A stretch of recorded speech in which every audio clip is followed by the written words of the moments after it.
کہ ہم بھی اس ملک کے برابر کے شہری ہیں جس طریقے سے کوئی اور ہے۔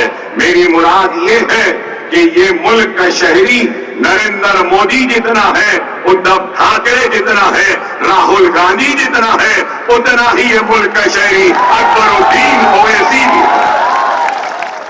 گھروں میں بیٹھ کر سننے والے بزرگوں، نوجوان ساتھیوں اور پردہ نشین ماں اور بہنوں، انتخابات کا وقت ہے، انتخابی جلسہ ہے، اور انتخابات میں کئی امیدوار اپنی قسمت کو آزما رہے ہیں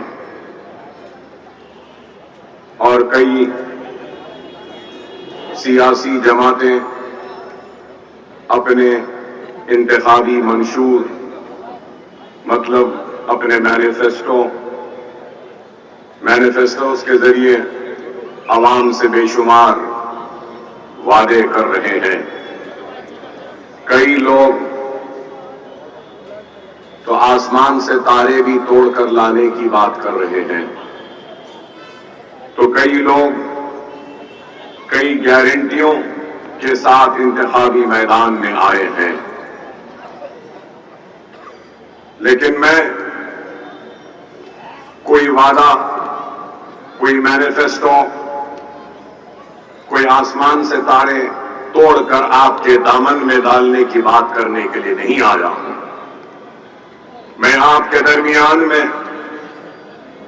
اپنے دکھ کو لے کر آیا ہوں، اپنی تکلیف کو لے کر آیا ہوں، اپنے اوپر ہونے والی ناانصافی کو لے کر آیا ہوں، میرے ساتھ ہونے والی حق تلفی کو لے کر آیا ہوں، اور ساری ناانصافی، حق تلفی اور مجھ پر ہوئے مظالم کے اوپر آواز اٹھانے آیا ہوں۔ دستور اور جمہوریت کے دائرے میں رہتے ہوئے آپ کے سوئے ہوئے ضمیر کو جگانے کے لیے آیا ہوں، اور اس بات کا احساس دلانے کے لیے آیا ہوں کہ ہم بھی اس ملک کے برابر کے شہری ہیں جس طریقے سے کوئی اور ہے۔ میری مراد یہ ہے کہ یہ ملک کا شہری نریندر مودی جتنا ہے، ادھو ٹھاکرے جتنا ہے، راہل گاندھی جتنا ہے، اتنا ہی یہ ملک کا شہری اکبر الدین اویسی بھی ہے۔ اس ملک کی سیاست میں ہر سماج کی آواز اٹھانے کے لیے ہر سماج نے اپنی آواز کو، اپنے حق کو حاصل کرنے کے لیے، اپنے اوپر ہونے والے مظالم کا جواب دینے کے لیے اور ناانصافی کو انصاف میں بدلنے کے لیے اپنی آواز، اپنی جماعتوں کو بنایا ہے۔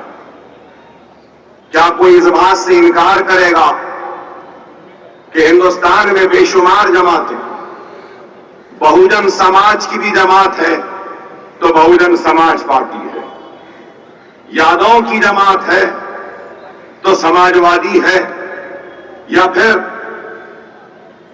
بہار میں لالو کی جماعت ہے؟ جس ریاست سے میں آیا ہوں، تلنگانہ، وہاں پر بھی ریڈیوں کی جماعت ہے اور کانگریس ریڈیوں سے جانی جاتی ہے۔ اور میری ایک پڑوسی ریاست آندھرا ہے، وہاں پر ریڈیوں کی بھی ایک جماعت ہے، تو وہاں پر کاپوؤں کی بھی جماعت ہے اور کماؤں کی جماعت ہے۔ اس الیکشن میں کماؤں اور کاپوؤں نے مل کر آندھرا میں اقتدار کو حاصل کیا۔ اگر ہم کرناٹک میں دیکھیں گے تو کرناٹک میں بھی لنگیات کی جماعت ہے، کرناٹک میں دوسروں کی بھی جماعت ہے۔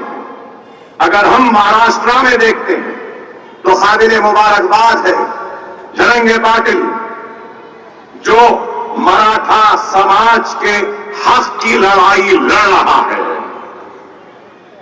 اب سوال یہ ہے کہ یہاں مہاراشٹرا میں بھی جو جماعتیں ہیں تو تو کوئی ویر ساورکر کی آئیڈیالوجی کو، ان کی سوچ کو، ان کی فکر کو مانتا ہوا سیاسی جماعت بنا کر آگے بڑھ رہا ہے، تو کوئی گولوارکر کی سوچ و سیاست یا ان کی فکر اور ان کی آئیڈیالوجی کو لے کر آگے بڑھ رہا ہے، تو کوئی شیاما پرساد مکھرجی کی آئیڈیالوجی کو لے کر آگے بڑھ رہا ہے، تو کوئی بال ٹھاکرے کی آئیڈیالوجی کو لے کر آگے بڑھ رہا ہے۔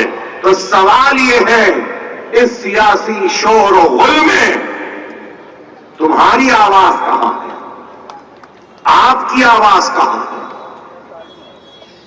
آج انتخابات تو ہو رہے ہیں، اس انتخابی شور میں اگر کہیں سے ہماری اپنی آواز اگر سنائی دیتی ہے تو وہ مجلس اتحاد المسلمین کی شکل میں سنائی دیتی ہے۔ ہار اور جیت، کامیابی و ناکامی تو اللہ کے ہاتھ ہے، لیکن ہم نے جو کام شروع کیا ہے اپنی قوم کو بیدار کرنے کا اور ان کی بیدارگی کے ذریعے اپنے نمائندوں کو منتخب کروا کر ایوان بلدیہ، ایوان اسمبلی اور ایوان پارلیمنٹ میں بھیجنا ہمارا مقصد ہے۔ اگر میں یہ بھی کہوں تو غلط نہ ہوگا کہ قانون بننے کے مراکز اگر کوئی ہے جہاں پر قانون بنتا ہے تو وہ ایوان بلدیہ، ایوان اسمبلی، وہ ایوان پارلیمنٹ ہوتے ہیں۔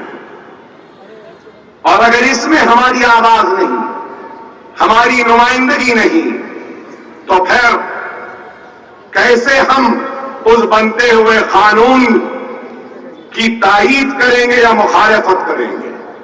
قانون میدانوں، بازاروں یا ان گراؤنڈوں میں نہیں بنتے، قانون بنتے ہیں تو ایوانوں میں بنتے ہیں۔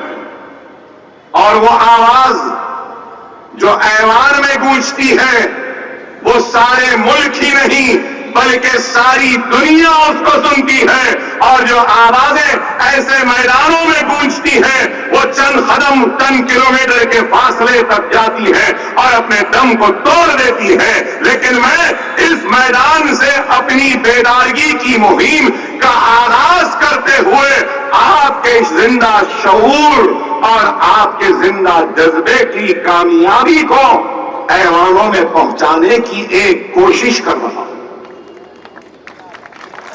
خوابوں کے مقدر کا فیصلہ